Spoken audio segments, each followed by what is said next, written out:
good morning or afternoon maybe. So today's topic is 10 tips, top 10 tips when using email.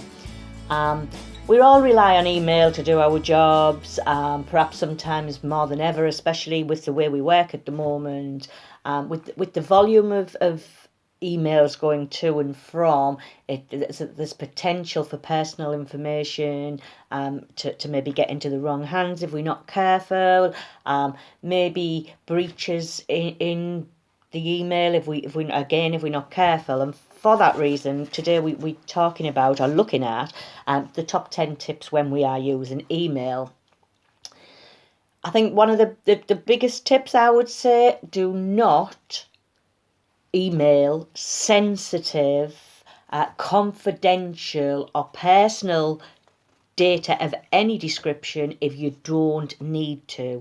I appreciate quite often we do need to. If that is the case, make sure it's encrypted, make sure it's protected to the best ways possible. There's lots and lots of different ways, and it is important to do so. Double check, make sure that you've got the right recipient. Is that the right word? You know what I mean? Make sure that the right person's name is in that box where that data is going to go. It's so easy to click onto somebody else by mistake. I've done it myself. It's easily done. The tip is, make sure you check and double check before that actually goes off. It could really save a lot of problems. To minimise the risk, don't copy other people in. Unless it's necessary. Again, when we CCing people into email, we're doing it because we need to do it. Quite often, myself included, I will get a lot of emails where I've been CC'd into, and realistically, I don't need to know, or I don't need to be included. Do understand that quite often I'll be doing emails and they'll think, oh, I'll let my manager know, or I'll let my colleagues know. If unless there's a need, my advice, my tip would be, do not do it. Do not CC people in unnecessarily. You could also always consider the BCC, that's like the blind copy. If you're sending it to multiple recipients, again, like I say, if you want to get it across to, and it's got to be that way, then yeah, use BCC. It is okay to do so if it's necessary. And I think number 6, a really good tip: follow the 5-minute rule. We can be distracted when we're doing emails. We often feel obliged. We've got an email. Set it aside for later. Take 5 minutes away. Do you really need to answer it straight away? Most probably not. Occasionally, you may get an email, you need to act on that. Very, very rarely. So that 5-minute rule is, go back to that. Take your time to respond.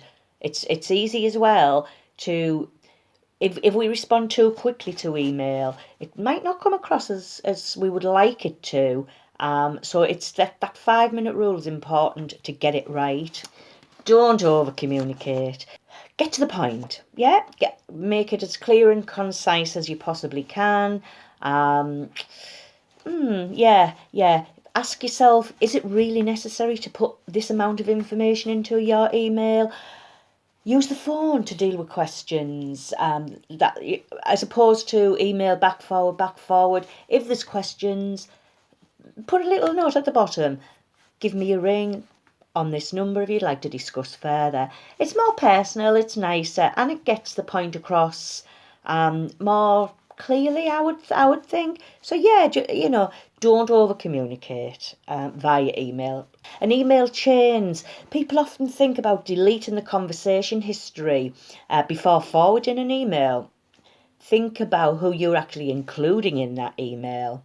Is it sensitive information? Are you about to share unknowingly or without giving it the thought to look into it maybe? Personal information in an email chain can quite easily go in the wrong hands. Again, it's about being mindful. Who needs this email? Who are you responding to? Check and double check. So I mean, emails are brilliant. Let's be honest; it's a great form of communication, especially in the current climate. Especially a lot more of us are working from home, etc. Um, Quite often, it's the easiest, quickest way. Oh, I'll send Joe Blogs an email. See what's happening tomorrow. What do I need? What? But although yes, it's got so many benefits and it's got lots and lots of potential, it also could be dangerous, and get into the wrong hands if we don't follow the tips. Check, double check, keep it as limited to who you send it to as possible, and don't overthink. Get to the point, but give that opportunity to discuss further as a phone call, maybe, as opposed to emails backwards and forwards.